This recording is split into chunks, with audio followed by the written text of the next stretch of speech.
Are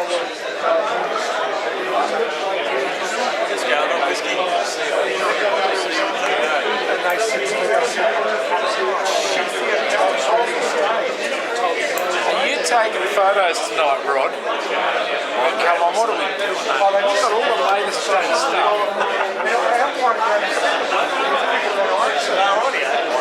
You realise I won't be making any speeches then.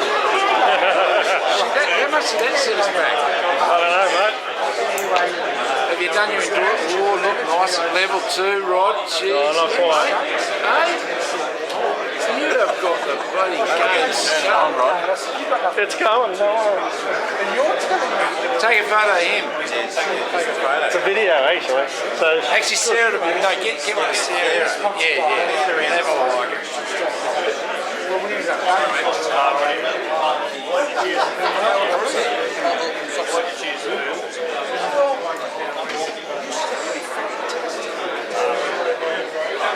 Oh, there's not that many people here.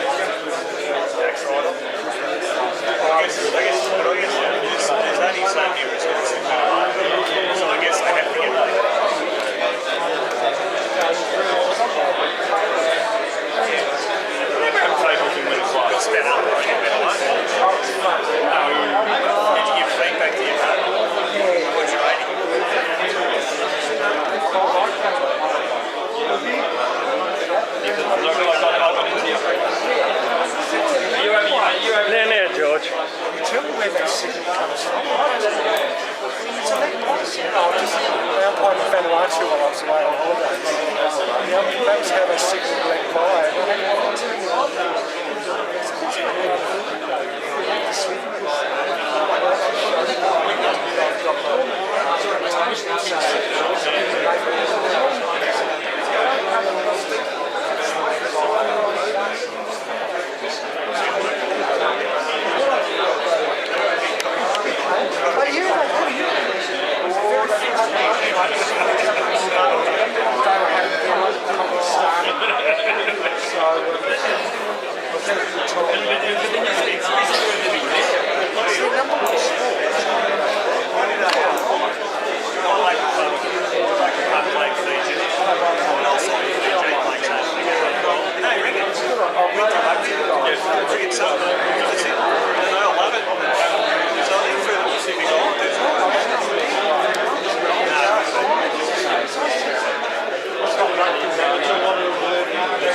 And clarification between laws and... Good evening, everyone.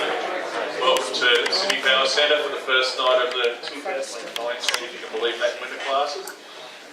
For those of you who are on the Premier panel and attended the presentation dinner on Friday, yes, it is only 4 days since the last season finished, and we're getting into the next one already.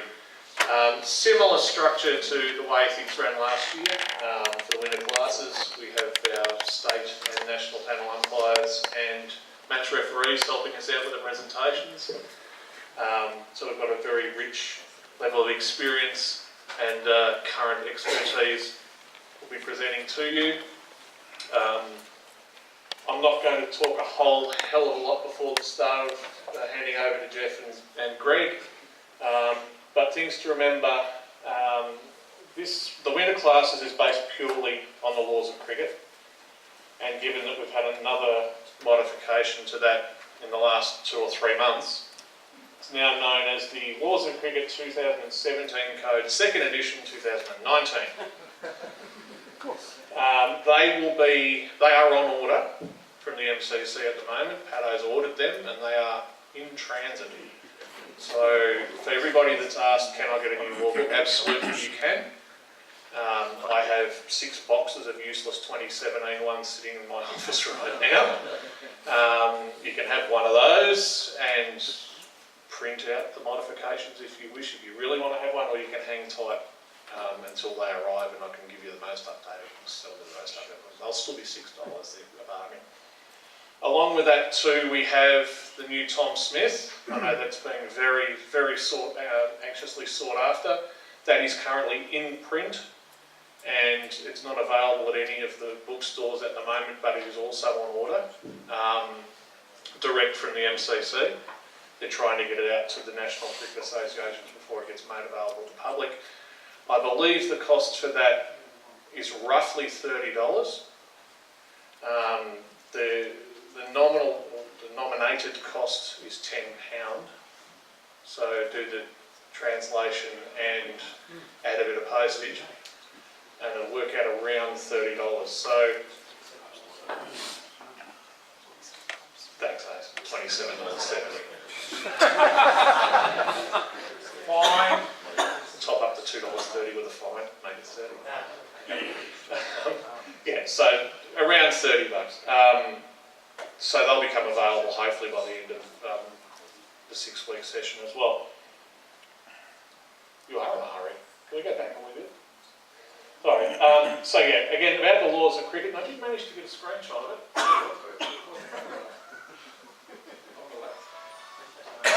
Papa Smurf over here. Not about the playing conditions. Thank you. Ready, please, Mr. Music. Jeff and Greg, the two men in red on the screen, are taking us through this evening, and I would like to hand over to them now. Thanks everyone, enjoy the night.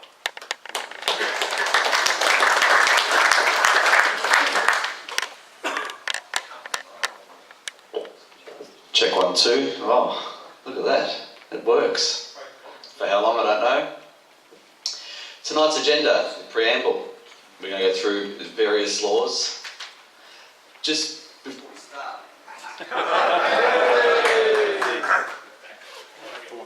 Try again. Just before we start, hands up. No. Come on. You're going to sit here?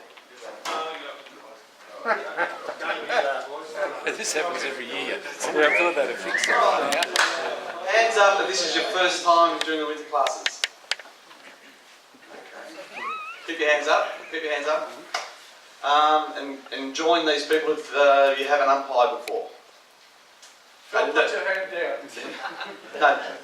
So, hands up if you haven't come to the winter classes before, and also put your hand up if you haven't umpired a game before as well. That's confusing. Alright, so we got That includes having umpired professionally. So if you've, I'm not counting your kids' games or club games, but if you haven't been paid to umpire. I suppose tonight you're going to learn a lot about the laws of cricket, but also for those who haven't been here before, you'll learn a lot about them. A lot in here you won't even think that, has ever happened in a game of cricket before. You'll see things, you'll hear things, you'll hear people talking about their experiences as well. So really listen up, you'll gain a lot of information, not from just what we're talking about, but from anybody else talks about. So if you do have a question later on, I advise you to stand up and also face so everyone can hear you, so everyone can hear the question. Okay? For those who've been here many times before, like ourselves, please be courteous and patient. For anybody that needs to ask a question also, enjoy the evening. Thank you. What we're going to talk about over this whole course is basically the laws of cricket. So the laws of cricket are different to the playing conditions that everybody umpires in their own competition. And I mean everybody, from whatever competition you umpire, lowest level competitions, junior competitions, artificial wicket and low level comps, right up to international cricket. We all umpire competitions that have their own sets of playing conditions, and the playing conditions will sometimes override the laws of cricket. In all competitions they will, to some competitions more than others. What this course involves is purely about the laws of cricket. So this course, you need to know the laws of cricket, and then you need to know the differences between your local playing conditions and the laws of cricket. So what we're doing over the next 7 weeks is purely talking about the laws of cricket. After saying that, we will reference a couple of playing conditions that are really common in most competitions that are different to the laws of cricket. It would be silly of us not to actually mention that. So we will touch on them, but understanding that the PowerPoints and what we're officially teaching you will be the laws of cricket. All right, if there's any questions about that, go on. But we also reserve the right to move through a question pretty quickly. We can't afford to get bogged down on examples that have happened that are really extreme examples. We call them blue meters. We won't get bogged down on those too much, so we'll just move on if we think that we've spent too long discussing something. So excuse us in advance for that. All right, any questions about that? No worries. Go on. Okay, agenda. We've got a few laws to cover tonight. We'll start off with the preamble. Cricket owes much of its appeal and enjoyment to the fact that it should be played not only according to the laws, but also within the spirit of cricket. The major responsibility for ensuring fair play rests with the captains, but extends also to the players, match officials, and especially in junior cricket, teachers, coaches and parents. If you see stuff in red, examining. Okay.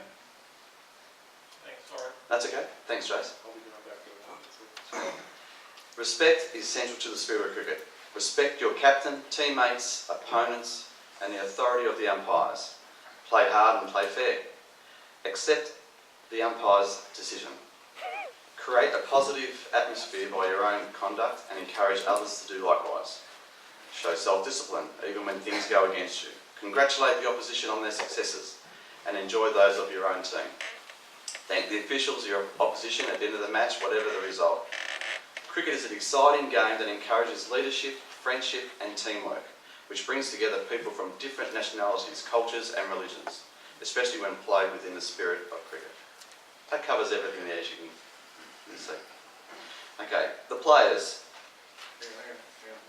So in the preamble, the part in red is a really interesting point that we have to remember for the exam. How many times have we heard the call, the umpires have lost control of the game, or the umpires aren't, taking control of the game? And you've probably all heard that, but the reality is, it's actually not the umpire's job to have control of the game. Right? It's up to the captains to take control of the game. It's up to the captains to take control of the behaviour of their players. If there's anything that happens on the field that is not cricket-like, it's actually up to the captains to control their players with that. So your first point of contact when you're trying to control the situation on the field is with the captain. He has a responsibility whether he likes it or not. And some captains don't like it. And the previous Australian captain didn't like it. He didn't like the responsibility that he had to control his players.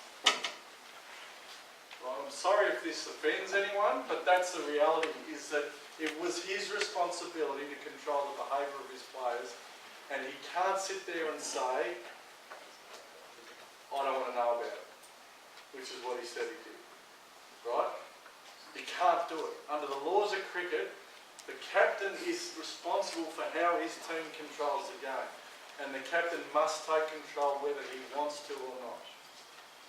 I'm actually emphasising this because it's probably the most important thing to do in the whole of your umpiring. The whole of your umpiring is understand that you need to direct to the captain that it is his responsibility to control the behaviour of his players. And if something happens in the game that is outside a normal game of cricket, that is outside what any person would expect of these players, then the captain hasn't got up to his responsibility. So that's why we need to really know this, that it is the captain's responsibility. You can't confuse that with later on, which you've seen, which is written in the preamble, but it's also written later in the rules, that the umpires are the sole judges of fair and unfair play, which means we judge what is fair, but the captains are responsible for making sure that it's fair. Does everybody understand the difference between those two things? Okay. Okay, the players, number of players. The match is played between two sides, each of 11 players, one of whom shall be captain. By agreement, a match may be played between sides of fewer than or more than 11 players, but no more than 11 players may field at any time. If during the match, when for whatever reason, a side is reduced to fewer than the original number of nominated players, the match shall continue as long as it is possible to do so under the laws or any agreements made before the toss. Self-explanatory. It's nice and easy. Nomination and replacement of players. Each captain shall nominate his or her players in writing to one of the umpires before the toss. No player may be replaced after the nomination without the consent of the opposition captain. So that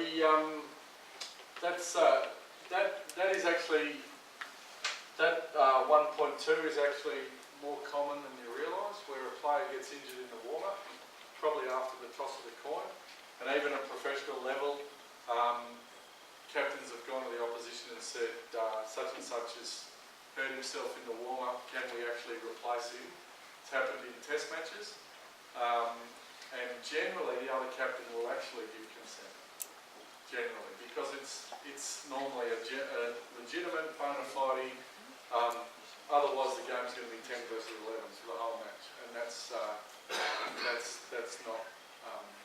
the best situation. So that's a legitimate situation where there's an injury before the toss of the coin, or what may happen more in our cricket is something happens to a member of the family or something like that. Something happens that's beyond the control of everyone and a player has to leave, and the captain goes to the other captain and says, we want to change a player, and they'll normally give consent. Thanks, mate. However, after the game has started, this doesn't happen. So this is not once. So this is only between the toss and when the first ball's bowled. All right, and the only other thing I want to say is excuse me for the dry subject tonight, because that's what it is.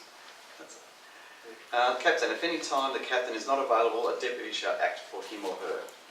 That means, of course, if the captain's got the team sheet ready to go and he's not there to do the toss, anyone can act as his deputy. If a captain is not available to nominate the players, then any person associated with the team may act as his or her deputy to do so. In other words, writing out the team sheet to present it at the toss. At any time after the nomination of players, only someone from the nominated list can actually do the toss in place of the captain until he arrives. Responsibility of the captains. The captains are responsible at all times for ensuring that play is conducted within the spirit of cricket as well as within the laws. The spirit of, see the preamble, the spirit of cricket, fair and unfair play, responsibility of the captains. We'll touch on that a little bit later on. So certainly see that though that the responsibility, you've already seen that written twice in the laws of cricket. So that's how important. It's the only thing that's written in the laws of cricket twice. So that shows how important that is that the lawmakers have decided. The umpires. Before the match, 2 umpires shall be appointed, 1 for each end, to control the match as required by the laws, with absolute impartiality. The umpire shall be present on the ground and report to the executive of the ground at least 45 minutes before the scheduled start of each day's play. Change of umpire. An umpire shall not be changed in the match other than in exceptional circumstances unless he or she is injured or ill. If there's to be a change of umpire, the replacement shall act only at the striker's end umpire unless the captains agree that the replacement should take full responsibility as an umpire. So, a good example happened to myself. My partner fell ill halfway through a game. The second day, I was umpiring by myself, but then another premier umpire came in to help me out for the second half of day 2. I went to the captains. We were both in agreement that my new partner, who's a premier umpire, can actually stand at the bowler's end. They said yes, so we could actually do that way. If not, it reverts back to the laws. They must be in agreement, or else I'll be still doing it at the bowler's end, and my partner will be staying in square leg for the remainder of that match. Look at that. Consultation with captains. Before the toss, the umpire shall meet with the captains. The umpire shall determine the ball to be used during the match, the hours of play, times, durations of any agreed intervals. In a match of 1 day's duration, no specific time need to be agreed for the tea interval. It may be agreed instead to take this interval between innings. Which clock or watch and backup timepiece is to be used during the match. The boundary of the field of play and allowances for boundaries, including whether an obstacle within the field of play is to be regarded as a boundary. The use of covers, any special conditions of play affecting the conduct of the match. Inform the scorers of any special agreements you've made with the captains, whether it be an overhanging tree. Okay, if they hit a tree on the full, we're going to classify that as a 6, whatever it may be. Update the scorers and make their day a little bit easier as well, and also yours for checking the scores are valid. What are the most common obstacles in the field of play that we might have to encounter? Goalposts. Yeah, that's the one I think of. Yeah. Goalposts. Sometimes they even put a witch's hat to cover a bit of a hole to protect the players. So you've got to decide whether that's going to be called a boundary or whether it's going to be play on or what you're going to do. And that's for you guys to talk about before the game, and you talk about that.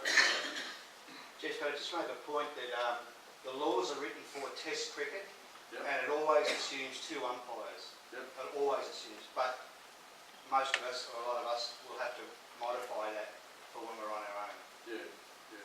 So that's right. So modify it. We know that if you're the only official umpire, those sort of things are basically stuck with you. Yep. I was going to say overhanging branches, potentially. Yeah, that's quite common. It's even the case in Premier Cricket where there is some overhanging branches. It's not as difficult anymore because pretty much, even if it's overhanging, if it's an overhanging branch on the full, you would just call it a boundary. Most people would agree with that. Actually, that's in the rules of cricket. It's in the laws. Well, if the ground is outside the boundary, Correct. or the tree is boundary. Yeah, but if the part of the tree is hanging over the boundary and the ball would have landed in the field of play, fielder's waiting under it for the catch, and all of a sudden it hits part of the tree before it gets to him, you've got to make a call. And generally you'll have agreed that as soon as it hits part of the tree, even if it's overhanging, that'll be a boundary six. But that tree is grounded outside the boundary. Yeah. That'll be covered in the boundary. Therefore, it's on the boundary. Jeff, just one of the things on that 2, 3, 1, 3, which always causes a bit of drama in the clock or whatever. Whichever you go with, make sure it's the right ones, because if you go with your clock and the time on the scoreboard is what the players are thinking you're going by, and that's different. Make sure you know, because I want to get that last over before a break or something like that. Certainly do, yeah. So they're things that we have to agree to. Yeah, which clock or watch we're going to use. You're better off keeping it between the two of you, aren't you? You're better off having, we're going with our watch, and between the two of you, most umpires would synchronise their watches before play. If you've got a smartwatch these days, it's a bit hard to change the time. But, Once again, at the toss, clearly states will update the captains, which timepiece. So hopefully the captains are told their players. Sometimes they don't. A lot of the times they don't. Very rarely they do. Get to 12:50, still 1, 2, 1 o'clock, the scoreboard says 12:50. Totally agree, yes. Yeah. So once again, it's one of the things that we have a chat to the umpires. I was with the captains about at the start. We'll move on to the wickets. Before the toss and during the match, the umpire shall satisfy themselves that the wickets are properly pitched, the creases are correctly marked, the boundary of the field of play complies with the requirements of clause 19.1, determining the boundary of the field of play. it's happened more than once that I've turned up at the ground and the pitch has been 8 feet too long. So I know of on 2 occasions where, as we go with dimensions later on, it's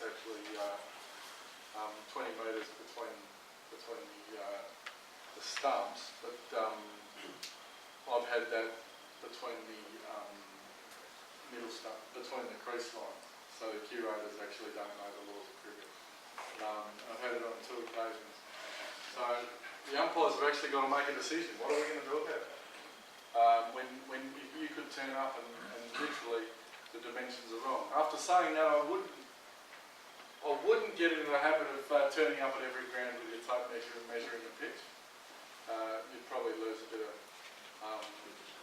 friendship or credibility with the curators, but certainly be aware of what you need to, be aware of the dimensions that are needed prior to, when you turn up if something doesn't look right or if you get told that something's not right.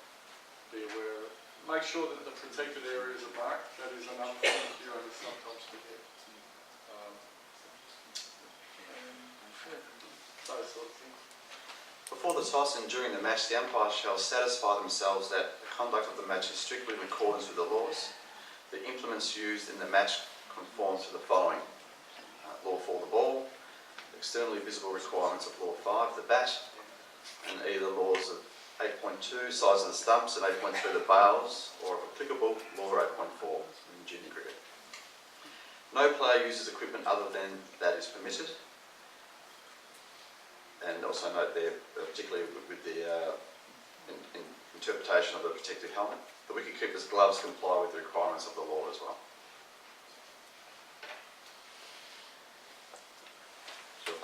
Jeff? Fair and unfair play. The umpires shall be the sole judges of fair and unfair play. Once again, taking into consideration what Jeff said earlier, the captains are responsible for their players, but we are the sole judges of fair and unfair play. Fitness. The only other comment with that is, if you don't think it's fair, it's not fair. Right? You guys have been around cricket generally longer than the players. In most cases, we're older than the players. In most cases, we've been around cricket longer than the players, and we've been watching cricket longer than the players. So we know what's fair and unfair. And if something's telling you in your gut that what's going on here is not right, then it's not right. And it's up to you to do something about that. Hopefully with the cooperation of your colleague. Fitness of play. It is solely for the umpires together to decide whether either conditions of the ground, weather or light, or exceptional circumstances mean that it would be dangerous or unreasonable for play to take place. Conditions shall not be regarded as either dangerous or unreasonable merely because they are not ideal. The fact that the grass and the ball are wet does not warrant the ground conditions being regarded as unreasonable or dangerous. Conditions shall be regarded as dangerous if there is actual and foreseeable risk to the safety of any player or umpire. Conditions shall be regarded as unreasonable if, although posing no risk to safety, it will be not sensible for play to proceed. If the umpires consider the ground is so wet or slippery as to deprive the bowler of reasonable foothold, the fielders of the power of free movement, or the batsmen of the ability to play their strokes or to run between the wickets, then these conditions shall be regarded as so bad that it will be dangerous and unreasonable for play to take place. How many, I'd expect a few hands, but how many people have ever seen a player, how many people have seen a player get injured by slipping over on a cricket field in wet weather? How many people? One? Yeah. Maybe 15. 15. Any one of those more than once or twice? More than once or twice? Right, so we might talk about 20 instances. I would hazard a guess that between every person in this room, we've seen 5 or 10,000 yards of cricket, or more. Right, and I've seen, and we would talk about in this room, we've got maybe 10 or 20 instances of a player getting injured by slipping over in a game of cricket, right? And yet, it's amazing how many times that players will tell you we can't play because it's dangerous. What we look at here, conditions shall not be regarded as either dangerous dangerous or unreasonable merely because they're not ideal. So sometimes we have to play cricket when it's a bit drizzly. Sometimes we have to play cricket when it's a bit slippery. Sometimes we have to play cricket when the ball's a little bit slippery. It's not. So you often hear that, oh, it's just not fair because their ball might get wet. Right? You often hear that it's not fair because the other team got to bat in ideal conditions last week. Or they got to bowl in ideal conditions last week, and when we're bowling, our ball's getting slippery. So it's actually not fair. This isn't fair. Or you might have a situation where we make 300 the first week, and the other team are batting, and we have about 2 hours of rain. And because we've had 2 hours of rain, it's got to the stage where the side batting second can't win. But they can still lose. So they say, why should we play when the only one team can win now? That's not ideal, is it?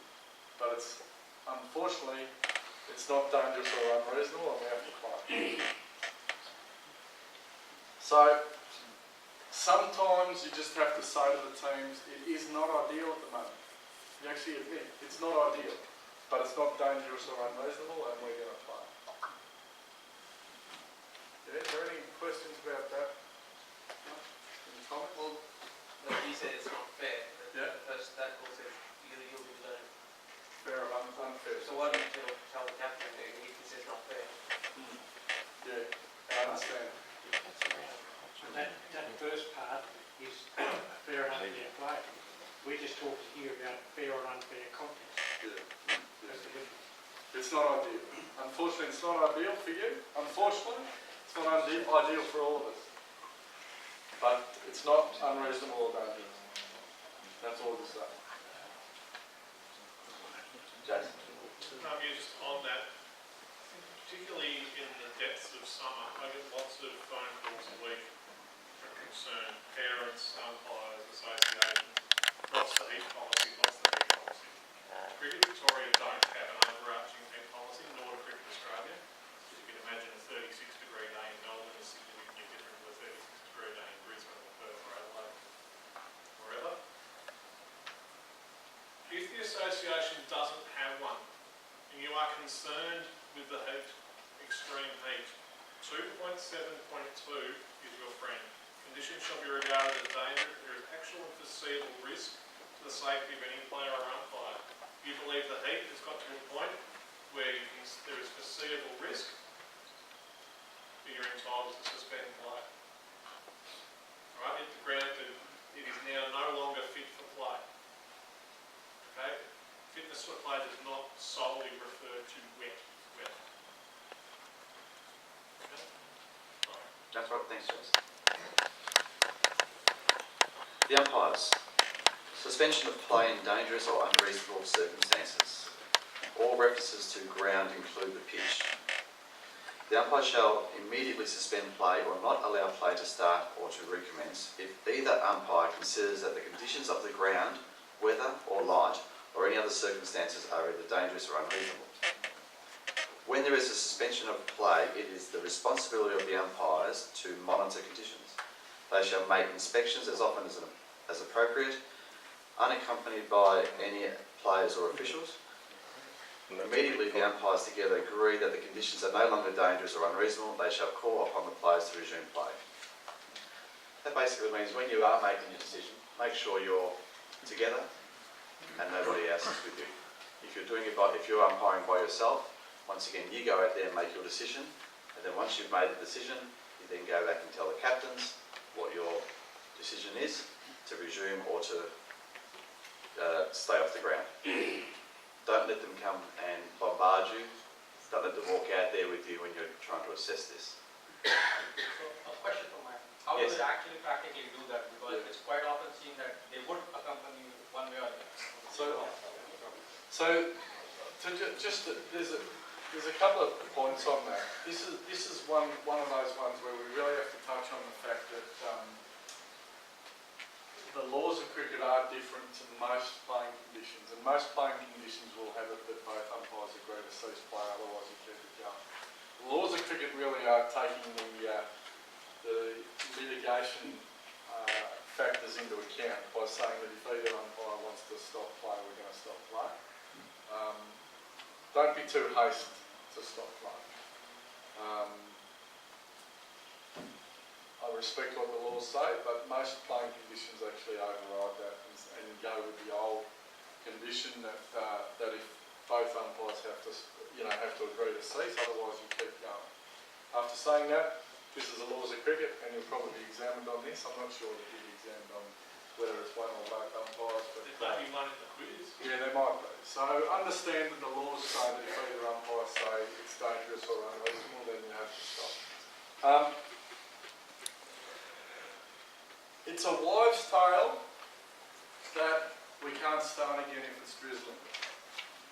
Alright? Everybody's probably heard that, and almost every game you go to, if you call for players to restart when you think it's time to restart, someone will say to you, but it's still slightly raining. Okay, there's nothing in the laws of cricket that say that you can't start when it's drizzling or when it's raining. There's nothing that says that. In fact, there never has been. But you get told always that, oh, well, if you can't do it, you used to not be able to do it, but it's actually never been that. So, try and put that out of your mind, no matter how many commentators tell you that. If it's actually drizzling, you have to have a look and say, well, would we have come off in these circumstances? If we would have not come off, if we would have stayed playing, then you're actually happy to start the game. It's when it's time to start the game. So, and just to answer your question, how do you do it in a practical sense? In a practical sense, you're out there with your umpires and you don't invite conversation. Being in a situation of being friendly and managing the match, if someone comes and talks to you, then let them talk to you. But don't commit anything to them. You just say, okay, thanks, I've heard what you're saying. Now do you mind giving us a minute and we'll discuss it between ourselves. And the other thing we do is when we're actually telling the players what we're going to do, we always tell both captains together. And that's a non-negotiable, right? So me and Az will make a decision. We'll be out on the field, and sure, we'll get information from all captains. And as the game goes on, or as the season goes on, you'll get situations where clearly one team wants to play and the other team doesn't. We can all imagine that, can't we?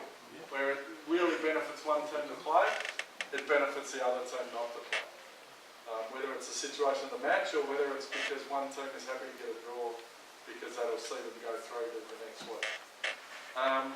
So we know the situation, and we've even had situations in finals where we've actually said to the players right at the start, just laid our cards on the table. Guys, we understand the circumstances here. We understand that you guys need to play and you guys are happy to have a draw. Right? I wouldn't personally, if I were you guys, I wouldn't lay it out there that brutally. But that's the facts, and I have told them that in the situation.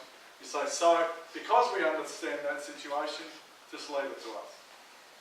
Right? Basically, we know your motivation. We know what you want. We know what you want. So it's up to us to make the decision. I was just about to say, just continue on with what Jeff said, the umpires will then tell the captains, make sure the captains are the first to know of your decision. Not the water boy or the scorers or anything. The captains are the first people to know of your decision, when to start play or you're holding back play. And get them together. So you're walking off the field, you've made your decision or you think you've made your decision. One captain walks up to you and says, so what are we doing? Just say, oh, we'll just get Bill over there, right? We bring both captains together and we just say what we're going to do. And just as a hint, if we've got a bit of a wet day and me and Az, we're gonna wait for first time we're gonna wait half an hour. We're gonna see what happens. Right? We'll actually make an agreement. So I'll say to Greg, on this occasion, you tell the captains everything, and I'll just stand next to you, and I'll just basically only contribute if you've run out of things to say.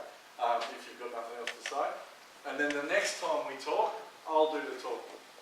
And then the next time it'll be Greg, and then the next time it'll be me.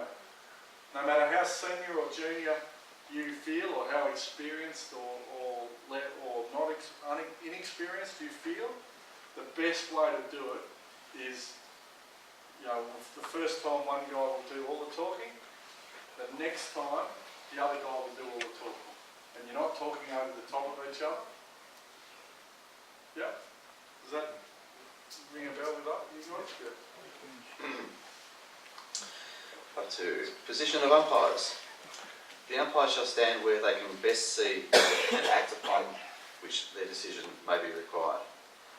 Subject to this overriding consideration, the bowler's end umpire shall stand in a position so as not to interfere with either the bowler's runner or the striker's view.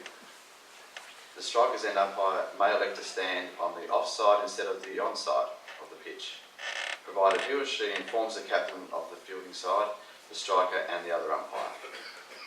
That can happen, of course, late in the day with the sun in your eyes, standing in square leg. If you want to have a better view, move across to the offside.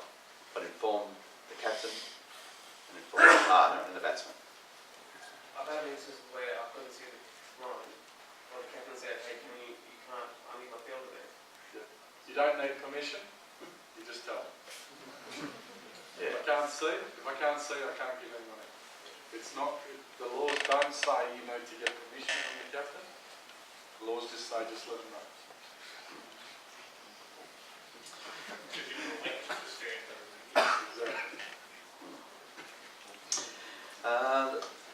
Umpires changing ends. The umpire shall change ends after each side has had one completed innings. Everybody understand that okay? Yeah. Disagreement and dispute. Where there is a disagreement or dispute about any matter, the umpires together shall make the final decision. An umpire may alter any decision provided that such alteration is made promptly. This apart, an umpire's decision once made is final. Okay, we move to the signalling. It's a video, it's fun. Oh, got some little.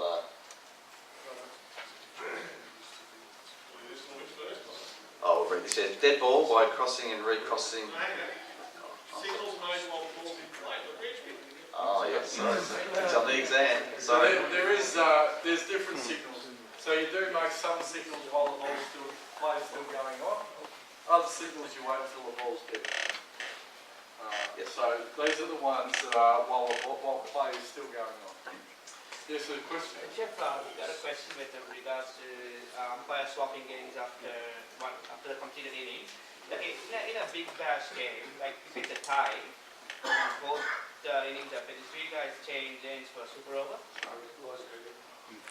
Laws of cricket. So is that a playing condition or is it local cricket? It is a playing condition, yes. But the umpires will stay at the same. That's a playing condition. Yeah. okay. Signals made while the ball is in play. So the ball's in play, and these are the signals we're going to make. Dead ball by crossing and recrossing the wrist below the waist. No ball by extending one arm horizontally. Out by raising an index finger above the head.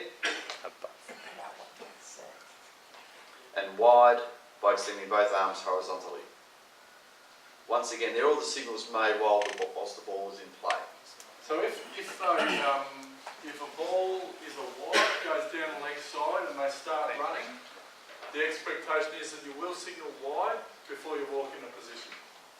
So you'll call and see what the ball's gone, just say it's a one-day game or a limited over game, ball's gone down leg side, it's a wide, batsman take off for a run, you'll quickly say wide and then you'll go off and get in position. Make sure you call it. Well done, Eric. Make sure you call it. Yep, make sure you call it. Correct. Okay, the following of the signals listed below shall be made to the scorers only when the ball is dead. Okay. Yep. The signals listed below shall be made to the scorers only when the ball is dead. Did you notice the boundary 4 signal then? Boundary 4, start off here, obvious reasons. You don't want the scorers confusing it for a no ball. So 4, like that. Yep. So boundary 4, boundary 6, raising both arms above the head. By raising an open hand above the head. Not a finger. One bite, no, 2 bites. We laugh, we have seen it happen. Yes. Commencement of the last hour by pointing to the raised wrist with the other hand.